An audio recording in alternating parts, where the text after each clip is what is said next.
ప్రపంచంలోని అనేక రహస్యాల కోసం ఈ ఛానల్ ని వెంటనే సబ్స్క్రైబ్ చేసుకోండి. మధ్యప్రదేశ్లోని మితావలి గ్రామంలో ఉన్న 64 యోగిని దేవాలయం ప్రపంచవ్యాప్తంగా పేరుగాంచింది. ఇది గుండ్రని ఆకారంలో 64 గదులతో ఉంటుంది.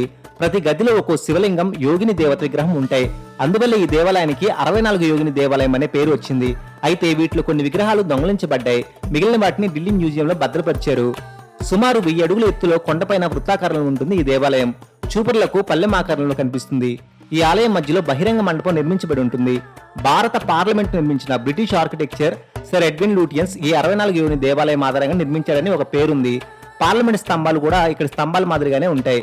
తాబేలు రాజు దేవపాల్ 1323లో ఈ దేవాలయాన్ని నిర్మించాడు. ఇక్కడ జ్యోతిష్యం, గణితం బోధించేవారట. తంత్ర మంత్రాలు నేర్చుకునేందుకు ప్రజలు ఈ శివాలయానికి తరలి వచ్చేవారట. ఈ దేవాలయం ఇప్పటికీ శివుని తంత్ర సాధన కవచంతో కప్పబడి ఉందని అక్కడ స్థానికుల నమ్మకం. అందుకే రాత్రి వేళ ఈ ఆలయంలోకి వెళ్లేందుకు ఎవరూ సాహసించరు. కాళీమాత 64వ అవతారమే యోగి అని, ఘోర అనే రాక్షసుడితో పోరాడుతున్నప్పుడు ఈ అవతారాన్ని ధరించిందనే నమ్మకం ప్రచారంలో ఉంది. ఇంకా ఎన్నో అంతుచిక్కని మర్మగర్భిత రహస్యాలు ఈ 64 యోగిని దేవాలయంలో దాగి ఉన్నాయి. ఈ షార్ట్ మీకు నచ్చినట్లయితే లైక్ చేయండి, కామెంట్ చేయండి, షేర్ చేయండి, సబ్స్క్రైబ్ చేసుకోవడం మర్చిపోకండి.